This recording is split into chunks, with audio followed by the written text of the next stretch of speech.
give a little shout out to the Eastern Apicultural Society in North America. This is an exciting conference. I know some of you really soak up a lot of bee conferences. I do too. I've been to most of the very common beekeeping conferences across the US. And this one is by far my favorite of all time. It really is. I've been going to EAS, Eastern Apicultural Society of North America, since 2009. So I've put some time in, and I've developed such a close friendship of the folks there. But look at this. They offer what's called a short course, and it's over the course of 2 days. The conference lasts a whole week, but if you want to go and take portions of it or parts of it, the short course offers 3 tracks of beekeepers. A beginner, like if you're showing up thinking, I don't know what I'm doing at all, there's a whole series of workshops, talks, hands-on field work for beginners, likewise for intermediates and advanced. And then there's things to do specifically with honey. There's an on-site apiary that we work, do things out in the apiary. There's even a queen rearing workshop for those of you wanting to get into queen rearing as well. And I'll be actually teaching, I'll be actually speaking one talk during the intermediate track, and I'll be giving one talk during the advanced track as well. So I'd love for you guys to come to this. I'd love to see you. Maybe we could hang out together. But look at this. It's Sunday, July 27th through August the 1st. And there's a lot going on with EAS. EAS, it is actually the largest non-commercial beekeeping organization in the U.S. and one of the largest in the world. That's amazing, isn't it? And so I'm looking forward to speaking there, looking forward to seeing you guys there. I've been a part of EAS, like I said, since 2009. I'm also the field team leader. I put together with my committee a part of the EAS Master Beekeeper tests, and I put together with my committee a field test, and we go out and prepare hives to test Master Beekeeper candidates. So I'm working with my team there to get ready. We're going to be testing, oh gosh, how many Master Beekeepers this year? Oh shoot, I knew the number, now I forget. Can I say in the 20s, 27, 24, I don't remember, but we're testing, I think it's 24. I think we're testing 24 Master Beekeepers to see if they can pass their 4 tests to be certified. And so that's great. Looking forward to that. Okay, so let's jump into the teaching today on inspecting before you open a hive. What do you look for? Did you see the video that I made last week where I talked about your entrance reducer? You see bees going in and out. Sometimes you change that entrance reducer. And a lot of you are troubled by what setting do you put that entrance reducer on. So watch that video. But talking about the entrance, it tells us so much about the hive. Now, you've heard me say that I don't like it when people try to determine the health of their hive and how their hive is doing solely by the entrance. And that's true, I don't. But on the other hand, there's a lot the entrance can tell us. For example, in the picture here, that's a good nectar flow. There are bees, when you see bees walking up the front of the hive, that means they're taking off. They're wanting to get out of the way of the landing. There's 2 runways. There's a takeoff runway and there's a landing runway. So sometimes bees will actually walk up the front of their hive and then lift off and they're flying above the landing zone. Not always. Sometimes they crash into each other, but fortunately they just bounce off and they're fine. But you can tell a nectar flow. Heavy nectar flow, bees are coming in and out so fast you can't even count it. Also, you can see if the bees are bringing in pollen. In their back legs, you can see maybe yellow, red, orange, black pollen, all different colors. Now, some of you have asked me, and I've heard some of you say, does the fact that my bees are bringing in pollen on their back legs, does that say that everything's fine, that the queen is in there, that I have a queen right hive when I have brood in there? And I would say, boy, 80% of the time, I think so. I really do. Now, why do I say 80%, not 100%? Well, let's say bees are on pollen detail. They're bringing in a lot of pollen this week. And let's say, what is today? Thursday. Let's say today they lost their queen. The queen perished. Well, they're not going to stop bringing in pollen just because their queen died. They're not going to stop tomorrow. They won't stop the next day. They won't ever stop as long as there's brood in there, or they are just in a pollen bringing in mood, right? So there's a 20% chance likelihood that your bees can be bringing in pollen and you may not have a queen. And so, but generally speaking, when a hive is healthy, active, there's good brood in there, they're feeding the brood, they're feeding each other, they need pollen. It means it's a healthy hive, but not entirely always. So don't trust that if you're not going to open a hive because you're basing it on incoming pollen, that might be a bit risky. So you can also see robbing. Now, robbing is when bees gather all around your hive, not just usually around the entrance, but they're trying to get under the top cover. And you can see a lot of fighting at the entrance. So these are things we can notice before you open a hive up. And so you can maybe see bees are trying to rob another colony. And it can be if you have more than one hive, it can be one of your hives robbing one of your hives. It's not always a neighbor's hive or a feral hive. Bees sometimes rob. Now, this robbing oftentimes is associated with fall. After the summer nectar flow is ended and you kind of go through a dearth, and that means there's not much out there anymore. And that's when the bees will start robbing small and weak colonies. So you can see that at the entrance. Swarming is always presented at the entrance, not very long. It doesn't take long for half of the colony to empty out when they're swarming. They bleed out of the front in mass number. It is overwhelming. If you've never seen one, it is quite fascinating. So if you see bees just leaving in a panic mode, almost just flying away from the hive as quick as they can, gathering in front of the hive in a big ball in the air, then you can see in the entrance that they're swarming. Also, an interesting thing about swarming is if you have noticed that your hive has been going crazy in a nectar flow, and the nectar flow is still out there, whatever they're going to is still in bloom, and all at once you notice they're not going anymore, that's an indication that they're likely getting ready to initiate a swarm. So instead of foragers going out on a heavy nectar flow day, if they're getting ready to swarm, which they usually prepare about 30 days in advance, but that day they're getting ready to leave, everybody kind of stays home, a few hours before they swarm. So if you see not much at the entrance, and there was a lot just a little bit ago, you might want to open it up and try to get in there before they swarm. These things you can learn by watching the entrance. It's kind of fun. Orientation flights. Now, this is a good one. A lot of times, a whole group of bees of the same cohort age and all, they will just want to take their orientation flight together. They're all the same age. They're getting ready to go out foraging. So they're kind of orientating where their hive is, and they will exit the hive usually 3 or 4 in the afternoon in mass numbers. Leave a comment if you've seen that and you panicked and you thought it was a swarm. How you can tell it's one of these play flights or orientation flights is most of them, they come back really quick or they face the hive. They're not leaving the hive and running away like a swarm does. They're flying out, and a lot of them are facing and flying around the hive, getting familiar with what the hive looks like. A lot of beekeepers will holler when they see this and panic and think their hive is swarming. Now, sometimes you can also observe scratches on the grass in front of your hive.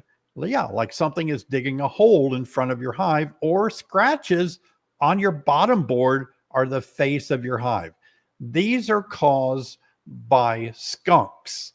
Skunks are insectivores. They love to eat insects. They love to go up to your hive at night, reach in there with their paws, grab a bunch of bees, chew it, get the juices out, and spit the skeletons of the bees out on the ground. They teach their young how to do this. So skunks can leave evidence in front of the hive on the ground of chewed up bees. They can leave scratches on the ground or on the hive itself. And also the overall strength of the colony can be judged by what's going on in the entrance. Let me show you. So I made a video yesterday, I think, or the day before, and I actually compared 2 hives. This is 2 different hives. It looks like one hive with two bottom boards, but this is two different pictures. The one on the left, it's a active hive. And look, this is, you can see them flying, coming and going. The one on the right is a very large hive, but look, not much going on. And I made a whole video diagnosing that the entrance of the hive on the right told me something is wrong, because they should look like the hive on the left, right? All bees are going to basically forage, about the same amount, usually pretty close. And when you see this contrasting difference, red alert, right? So I made a video on how I actually decided what was wrong with this hive. And it's a good video to help you guys out. And in that video that I made day before yesterday, maybe, or it was yesterday, I can't remember. It was yesterday, wasn't it? But anyway, I actually took a close-up picture because I didn't find any capped over pupae. And this is the one where I had given them a mated queen after I did a split, and I can't get it queen right, so to speak. And so I did an analysis, a photo analysis, and this is something that you might want to do too, and watch that whole video, by the way, after this live stream. But you can see here, I took a picture and I actually took it back to the edit room, and you can see 54 cells here roughly. And here's why I decided that I had a bad queen. Only 28% eggs, only 24% larvae. Half of the cells visible are nothing in them, nothing. And the oldest larvae in the whole hive is only about 4 days old. And there's not a lot of 4-day-old larvae. So if I had a really good queen and she was laying eggs, a lot of eggs 4 days ago, I would have a ton of 4-day-old larvae. It's a very bad spotty brood pattern of this queen. So whether she's new or whether she's, old and worn out or something, it's not right. I made the decision, this is the queen problem. Now I moved her off to a swarm cell or a swarm hive that was queenless that I called that same day. But I just moved her over there to monitor over there. But anyway, I gave them new queen. So it was just like time to do it. So that's what generated me to say, okay, the entrance before I even opened it told me something's not right. Another thing we learned about the entrance is you can watch drones. Drones tell you a lot about a hive by watching drones at the entrance. They should be leaving to go on a mating flight anytime, but usually after 10 o'clock in the morning, in the afternoon. Sometimes they're more heavy, leaving and coming and going. So drones tell you the hive is healthy, and because they eat a lot of food, so the hive has to be really strong to produce drones most of the time. So here's a good indication. You see drones coming and going. Okay, the hive's doing good. And while we're talking about drones, before you open a hive from the outside, those of you that are new to beekeeping this year, don't panic in the fall when you see drones dying on the outside bottom board. They're being pushed out. The bees don't want them anymore. They're the male bees that mate with virgin queens. The honeybees don't want to take them through winter because they're going to sit around and eat all the food up, watch TV and eat food, on the couch. And the bees are like, nah, you're out of here. You're not going to spend all winter eating our food. We'll raise more drones in the spring. See ya. And they won't let them in. In fact, they pull out developing larvae and pupae of drones that time of the year. So you may see dead pupae of drones. I get that question asked a lot. People send me a lot of pictures of drones, pupae and larvae in the fall on their bottom board and say, why are they pulling out this larvae? What's wrong with my hive? Those are drones. They don't even want them in there, period. So that brings us to the Undertaker duties. Some bees have that job of being the Undertaker. They drag out problems. They drag out dirt. I remember one time I was working a hive and, I put my frames on the ground sometimes for a minute, and I got a little piece of grass on the frame. When I put it back in, I saw that little blade of grass on the frame. I started putting the hive back together, put all the boxes back, put the top cover on. And before I left, before I got the hive entirely back together, I saw them carry out that piece of grass. Those Undertakers, house duty, house cleaning bees are out there looking for any foreign objects And in this case, it was a blade of grass, but it can be dead bees. Bees die in the hive. You know, bees live about 40, a little over 40 days in the summertime. And as they die, sometimes they die in the hive and have to be carried out. Sometimes we accidentally kill bees when we inspect. That's not uncommon either. They have to drag those dead bees, injured bees out. Sometimes bees will just kind of be killed by us separating frames, like they might build stray burr comb between frames, and when we tear that open, we expose pupae, so they'll drag the dead pupae out as well. So you'll see this before you open a hive up, and it's perfectly normal. It's pretty common to see that. And if you have a very VSH queen, varroa sensitive hygienic queen, they're going to be constantly pulling out any pupae that have been traumatized by the varroa destructor mite in the cap pupae cell. They'll open that up and drag those out, and you'll see that as well. And then also another thing you can do before you open a hive up is you can weigh it. Now that's a ridiculous scale. Don't put your hive on a scale. I don't think there's anything such thing. I'm just like an AI generated photo, but you can buy scales actually. A company by Broodminder, by the name of Broodminder. They've always been around making scales and other devices to monitor the temperature of your hive, the humidity, and the weight of your hive, and you can put scales underneath your hive. And for those of you that are really geeking out on beehive telemetry, you can buy those things and watch it from your cell phone and everything. A lot of fun. But anyway, if you don't want to spend all the money on that, you just go to the back of the hive and pick it up. Now, when I was younger, we were told before you go into winter to go to the back of the hive and lift it up, see if it's heavy enough to make it through winter. And so, yeah, you can lift up the back of the hive before you open it, and that will tell you whether you have a lot of stored nectar. You know, if there's a lot of honey on there, it's going to be back-breaking to actually lift that up.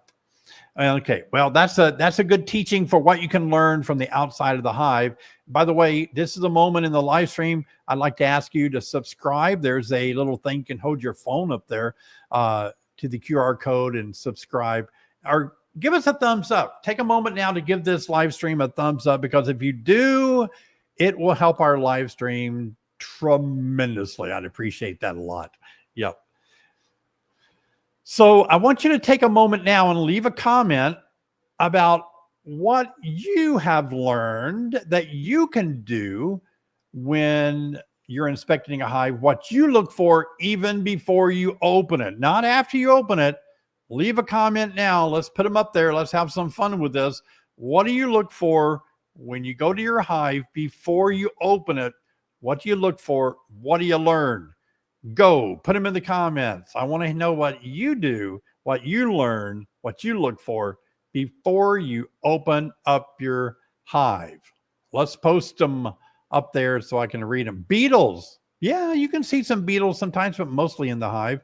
Checking the entrance. Absolutely. That's what I do. Always smoke the entrance. Look for beatitude. Yeah, you can look, but that's more about when you open the lid, but it can be on the bottom board. Yeah.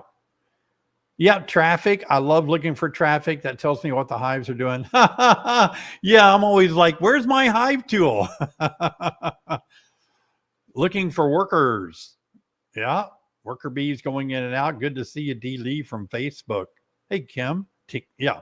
I like to listen. That was one of the things I almost put on my screen, was to listen to see what you hear. Absolutely. What's it sound like?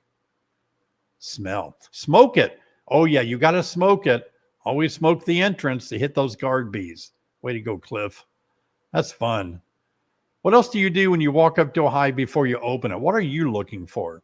Looking for ant activity. Yeah.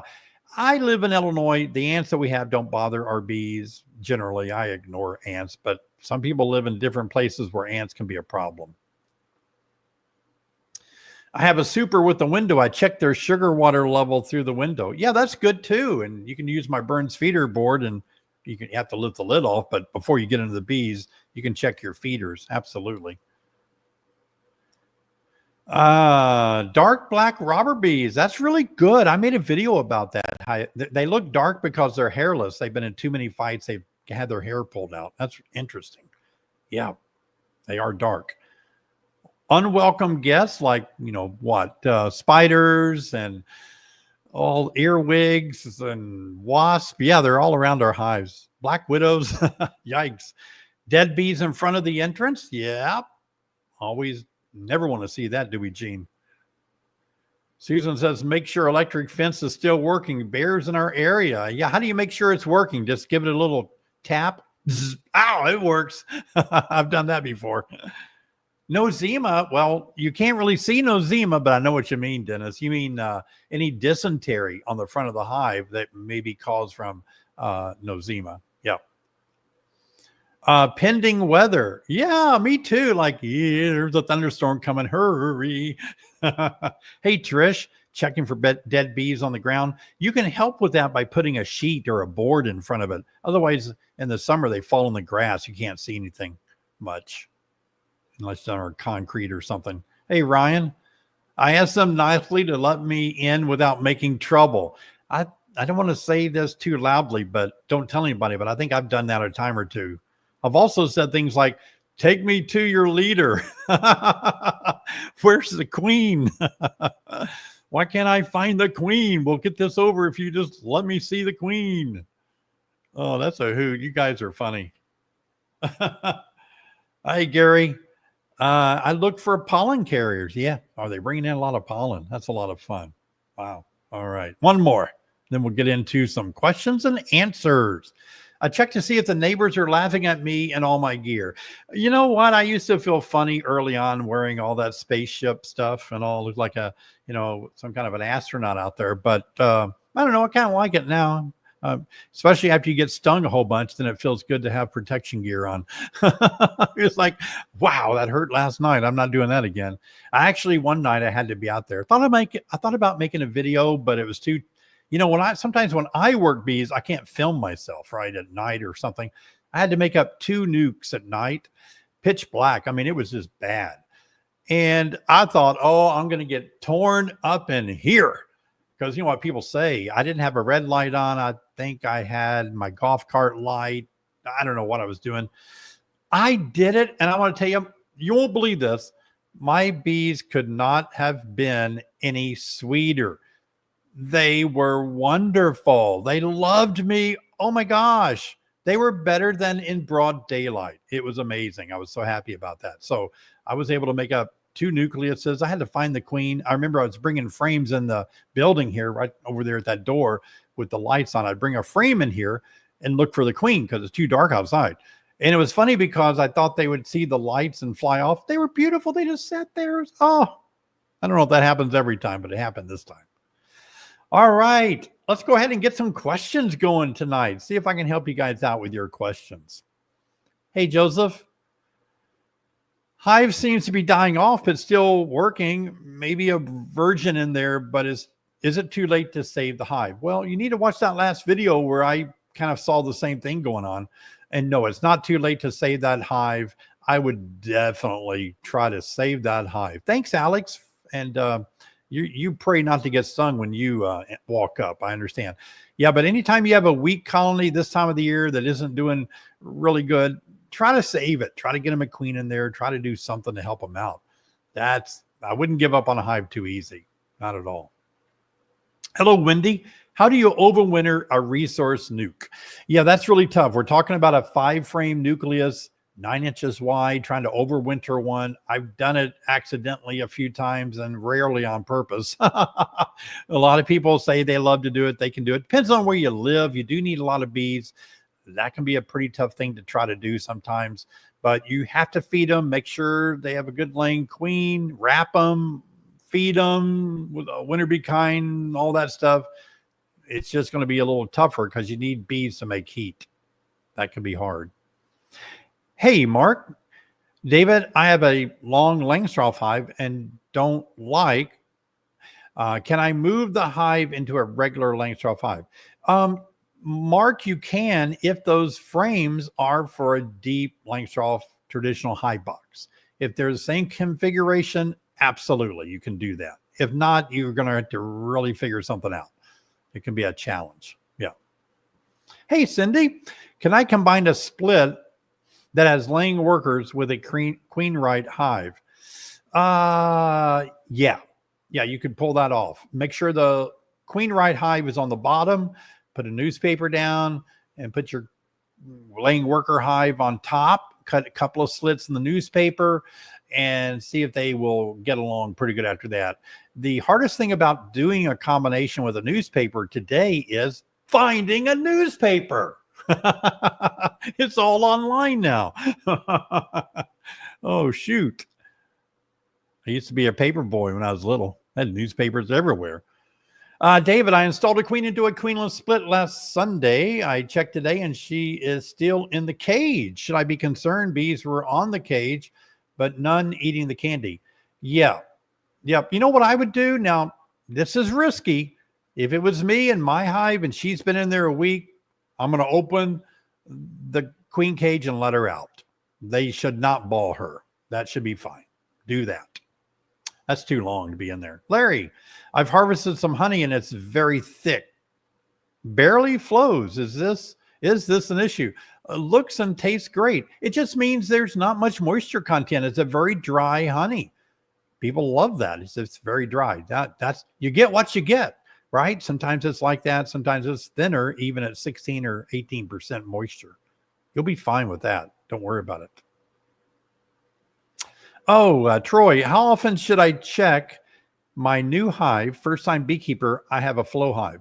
Yeah, well, I'm glad, Troy, that you're interested in inspecting that flow hive. What you want to do is, and I have a flow hive too, you got to take off the flow hive super, which is usually bigger and heavier, but take that off so you can get down to the brood area and inspect your brood, look for queen, eggs, larvae, maybe do a mite test. And what you want to do is inspect every 2 weeks. That will give you time to know that your queen's still doing good, or if not, you need to do something every 2 weeks. Yep. All of us should do that. Hey, Mary. Thank you, Marie. Thank you for that donation.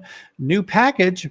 Queen is busy. 4.5 full edge-to-edge frames of cap brood, 12 days after release. That's good to hear. Supersedes your cell on that inspection with queen present and laying in a HB area. Oh, really? Africanized, huh?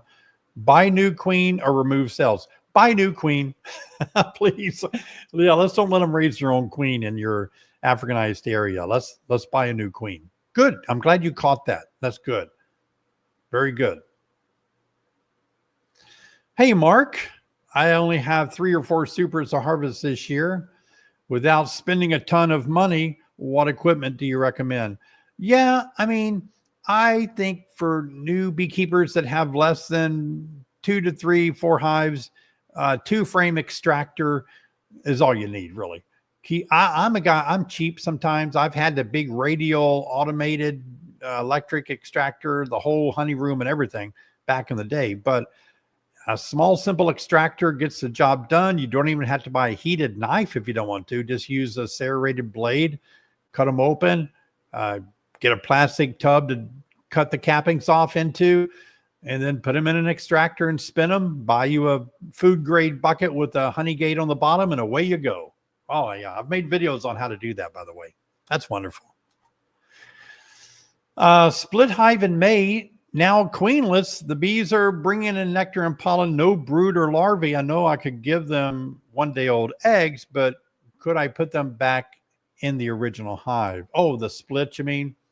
Yeah, you could. You could put them back in the original hive if that works, if you want to do that. And you could give them a frame of eggs, and that would work too. You're thinking along the right way. And that your comment makes us know that even without a queen, they can still bring pollen in. It doesn't mean all is right.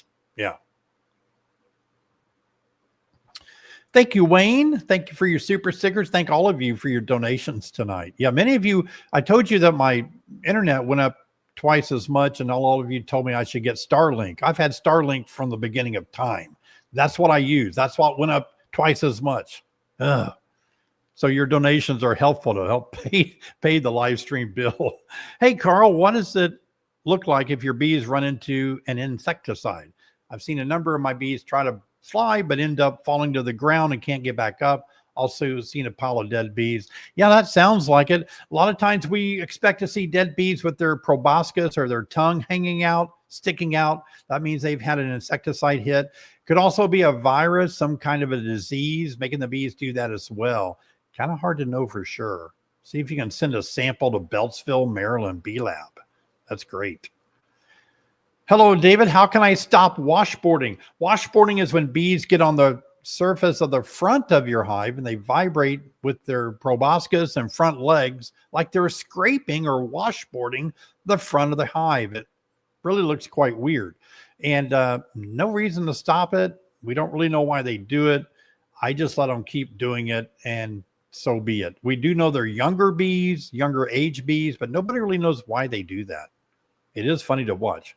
Hey, Charlie, thank you for your donation tonight. Appreciate that so much. Good questions tonight. What can you do before they swarm? Obviously, the best thing you can do is be a very proactive beekeeper and inspect your bees every 2 weeks, once a week during the swarm season.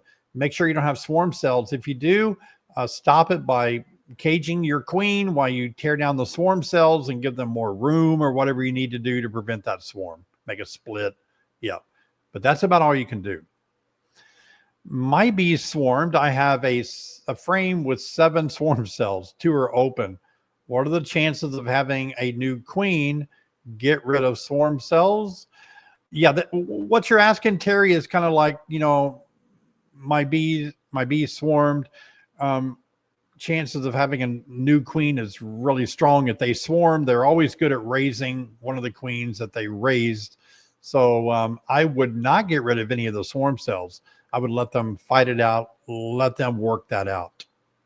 Might be risky. You might tear the one up they want. Does EAS have virtual classes? No, I don't believe they do. I could be wrong about that. Not that I'm aware of, Lori. I wish they did, so you could be a part of it. But I'm not sure, but it doesn't seem like it. No. Hey, Jeff, how do you know how many hives you can have in one yard? I have 350 acres to work with. Should I spread the hives out or put all the bees in one area? You can do whatever you want to, Jeff. Doesn't really matter. You know, I've always said, I don't believe that my way is the highway. Do it my way or you're wrong. I don't think that way at all. Everybody should do what they want to when it comes to bees. If you want to put them all in one place like I do, you know, I'd rather have mine in one place. You get a little more mite transfer from colony to colony when you do that, but it sure makes it easier on the beekeeper. But 350 will support a lot of hives, particularly if you have a lot of nectar in your area. Yep, that's a good question. My honey super is barely being drawn out. I know not to feed them one-to-one with supers on. What should I do? I know, Gene, it's like, everybody just wrestles with this. It's like, why don't they draw this out? Sometimes it has to do with the type of foundation you bought from a certain company. They're not fond of that particular brand, or they're not coated enough with wax, or there's not a good enough nectar flow. I think what I would do is take a chance. I'd feed them and I'd watch it maybe every other day. And if I see any of that feed going into the honey super that they have drawn out, I'd stop the feed. But try to feed them until they do. See if they can turn that to wax without putting any of the sugar in there. That's what I would do. Brian, would doing an autopsy on frozen drone larvae be an accurate method to determine mite load? We haven't really developed, I don't think, a good protocol to do that. I know what you're talking about on the green drone comb and all. It's so easy to get that protocol and that number from an alcohol wash, but I know some people don't like to kill bees to do that. But yeah, that's really hard for me to grasp how many mites are on the rest of the hive based on the one drones that we froze. That'd be tough. I see a lot of dead drones in front of the hive. What does that mean? I live in Washington State. Yeah, that's a good question. It might mean that your bees are just, you know, kind of, they're understanding that they don't need those drones anymore. Even though it's not the fall, they're just tired of drones maybe, or some of them got killed or trapped.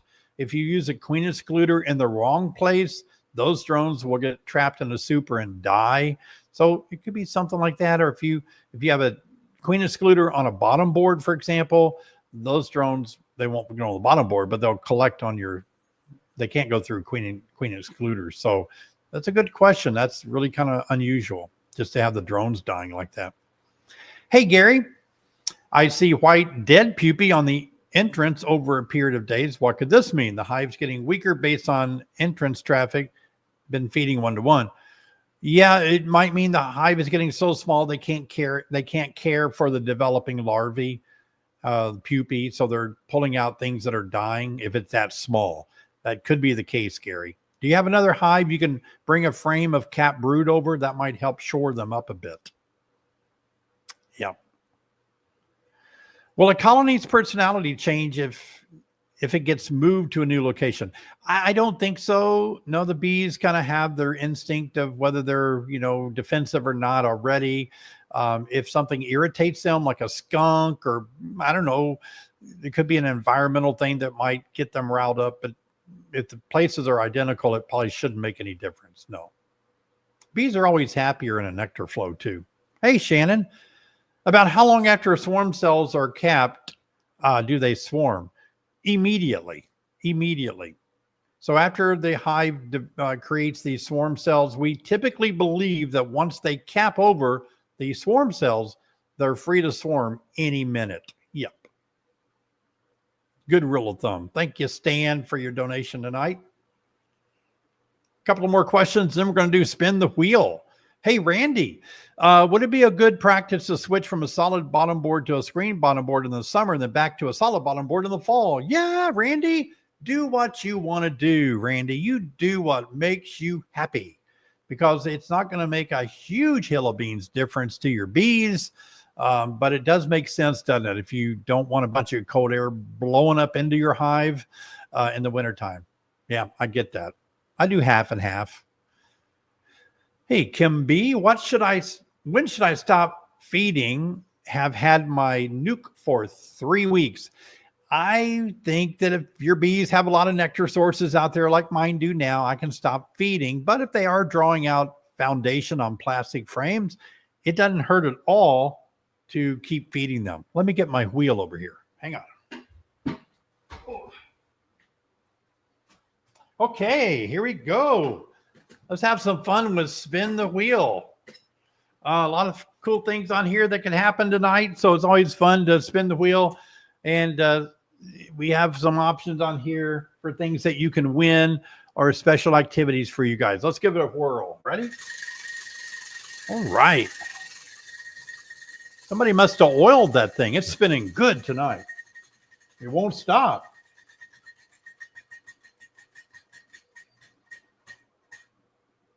Oh, bee anatomy. Bee anatomy. Hang on. I got a bee down here. All right. Bee anatomy. Just happened to have a bee nearby. Look at that. That's the anatomy of the honeybee. And can any of you guess where the heart is? The heart, the bee, the blood circulating heart of the bee. It's basically back here. This is the heart. This is the blood as it circulates. Look at that. Isn't that amazing? There you go. They really don't have the kind of heart like we have, big fist-sized heart pumping in the chest like that. But that's bee anatomy. Now you know where the bee heart is. Wow, look at that. Don't look at all the other things. That's for next time. Let's spin again. All right. Ugh. Good to see you guys here tonight. Love having a big crowd every Thursday and just sharing about bees, having a fun time together. If it lands on bee anatomy, we'll skip it.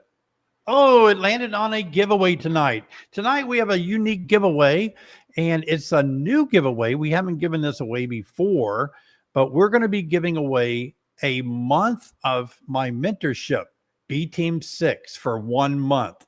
So this is where you can email me, and I send a weekly teaching out to my Bee Team 6 members.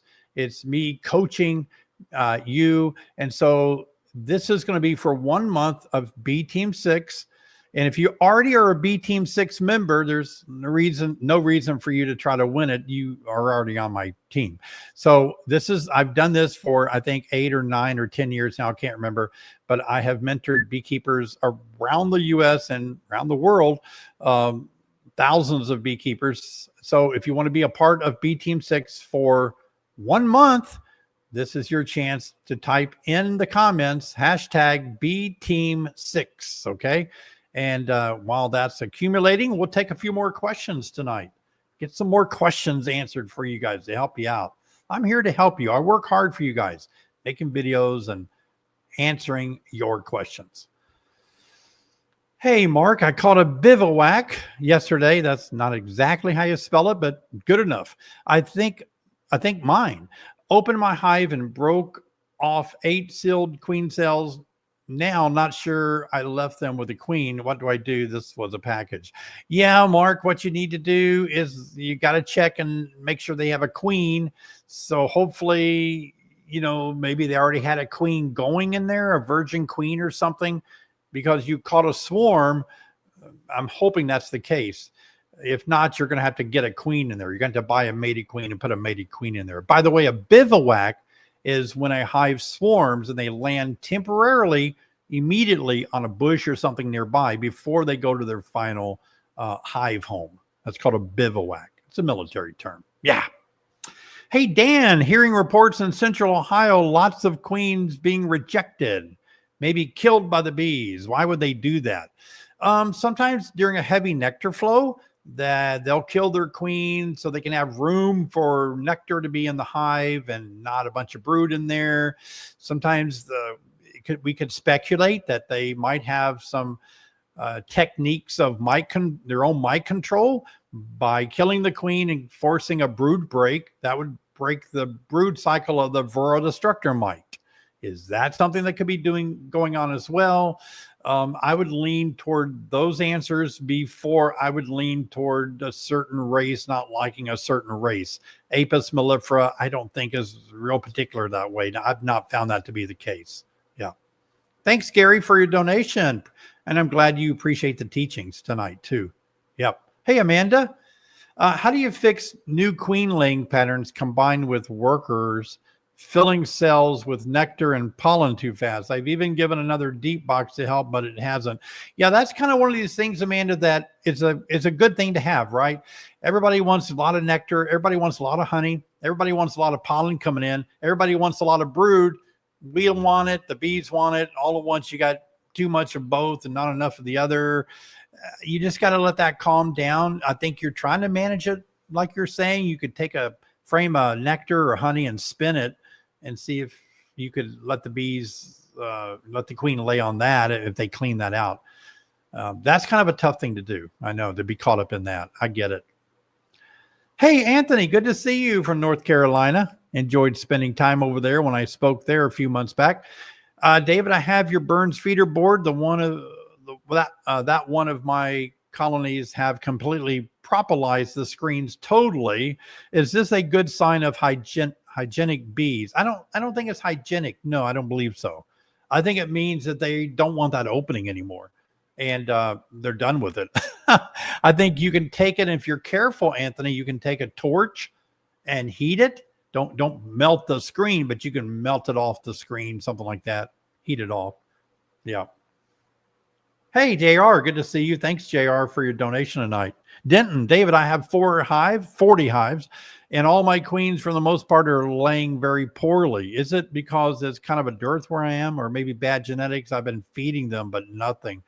Yeah, that's discouraging. Denton, it could be any of the things you mentioned. It could be bad genetics. It could be poor nectar in your area, but you're feeding them. You might experiment with a few and put some other, get some other resources in there, see how they would lay if you got some other genetic queens in there from somewhere else. Yeah. All right, let's take a moment and see who will win 1 month of B Team 6. And you get to experience what it's like to be a B Team 6 member. Many members are here tonight. Congratulations for those of you that are part of the B Team 6 mentorship program. All right, let's see who's interested. See who's going to win tonight. B Team 6 for a month. Got one more giveaway coming up, so don't go anywhere. All right, who's it going to land on? Hey, John. All right, John, you're the winner. So, within the next 24 hours, email us at beaksquadwinner@gmail.com and let us know your information, like your email address and all, and we'll get you signed up. Give us a few days, maybe give us till next week, but we'll get you signed up for B Team 6, and you'll get that for 30 days. Congratulations. That's fun. All right, let's do one more giveaway, and then we'll have some more questions here in a minute. I got a coffee mug today I'd like to give away, and it's a coffee mug with my mug on it and me doing some filming and all.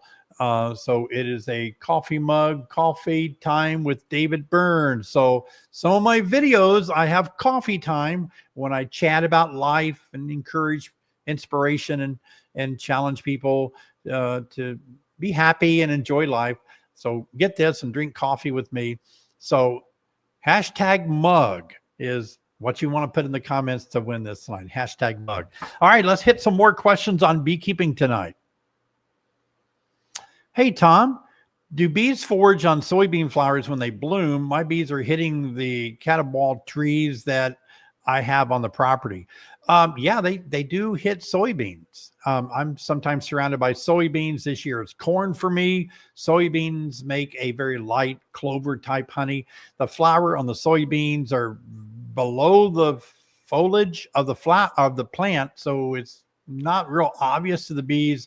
And I have found where I live that soybeans are blooming the same time white Dutch clover is, and my bees seem to prefer the white Dutch clover over the soybeans. Yeah. Hey, Rich, how are you? Tom asked about bees hitting soybeans. How do bees decide where they want to go to get pollen and nectar? They have an elaborate way of doing that. They send scout bees out, and the scout bees will go out and look for the amount, the size of acreage of the plant, how much is available, how much are they going to be able to harvest or, gather, I guess. And then if it's a real sweet nectary source and it's not terribly far away and there's a lot of it, those scout bees will come back and do a waggle dance and attract a lot of other bees to go to that area. It is a luck. I wrote an article in Bee Culture. I write monthly for them. And I wrote an article about sometimes in beekeeping with honeybees, it's all about luck.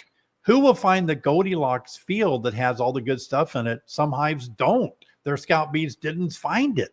And that's why some colonies do poorly and don't make it through the winter, not because of the beekeeper. They just didn't hit a good nectar source. Yeah.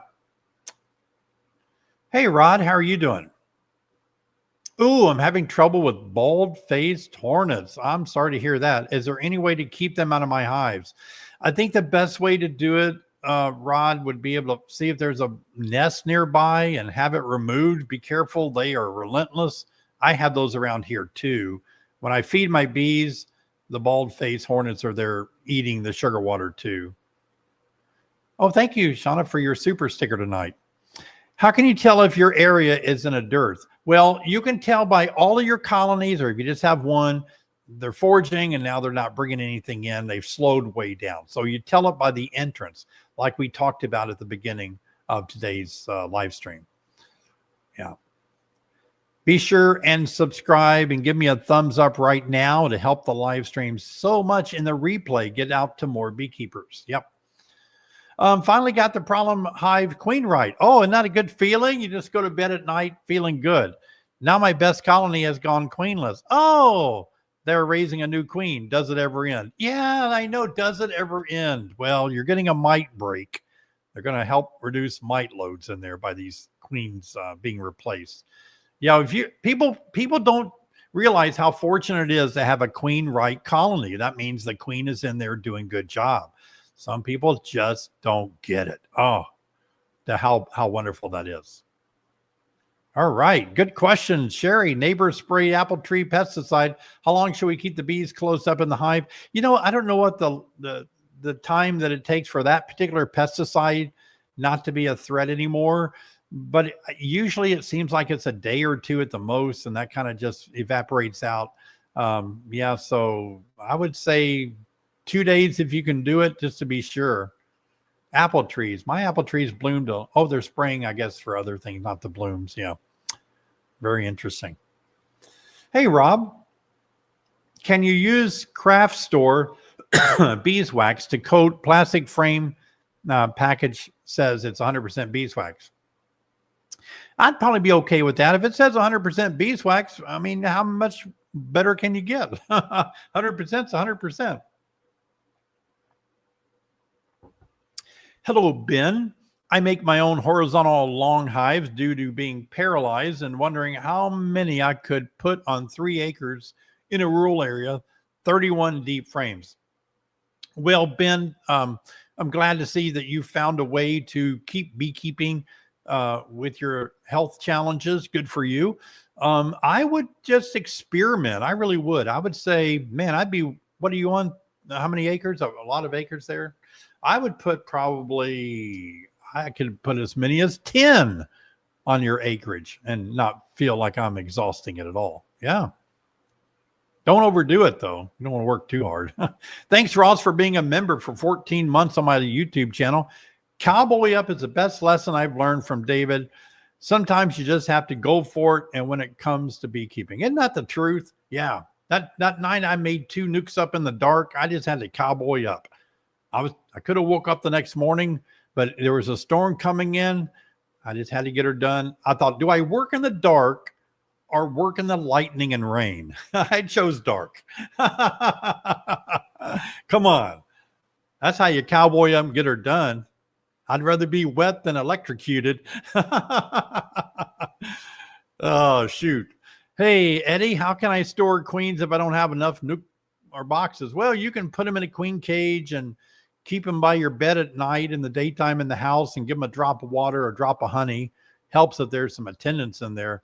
They'll last a week in there probably, or a little bit longer, but that's kind of tough. And planning ahead would alleviate that if you can get some nuke boxes ready ahead of time. All right, let's have a giveaway for the mug. You ready? Here we go. Who's going to win the mug tonight? All right, have coffee time with me in the mug. We'll send that out to you. John, whoa, I don't know. Oh, John won 2 in a row. Oh, I tell you what, since John won that one, can we spin the same people again, Robbie? And we'll try to I'll give another mug away. I've got this mug here.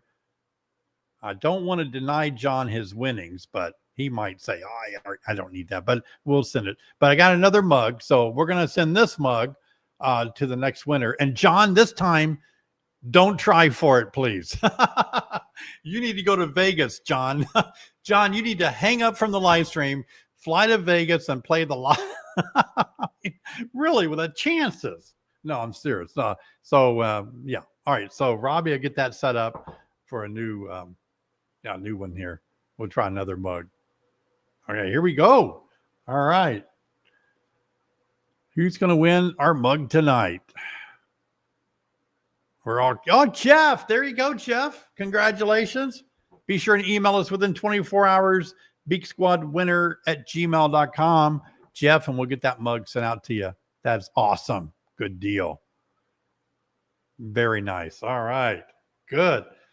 All right, let's hit up a couple of more questions before we run out of time tonight.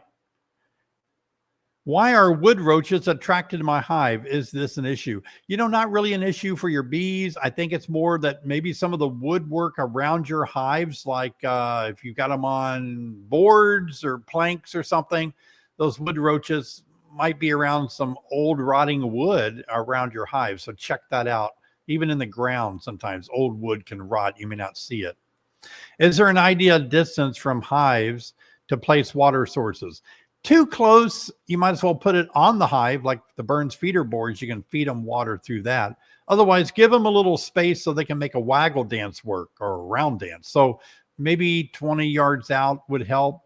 Yeah. One more question. Monica, first of all, how do you get rid of wax moths on a hive that is still doing good? Yeah, you got to be careful, Monica, because those wax moths, will be kept at bay by our very strong colony. They will kill the larvae, take them outside the hive, even the ones that fly in there, whatever. But if the hive starts to weaken, those wax moths will take over really quickly, and you'll need to deal with that. But keep a strong colony. That's the answer. Stronger the colony, you won't have an issue with the wax moth. Okay, everybody, we have eaten up 59 minutes of beekeeping fun, and we've had a great time. So glad to see so many of you here tonight, and it has been a blast. We've had a ball. I want to thank all of you for watching. And if you do have time, be sure to like this video and subscribe. We really appreciate it so much.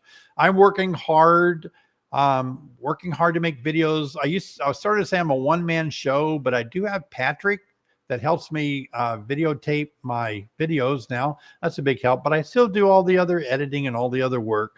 And so I want you to know that I'm somebody that appreciates you. You're the hero in this, not me.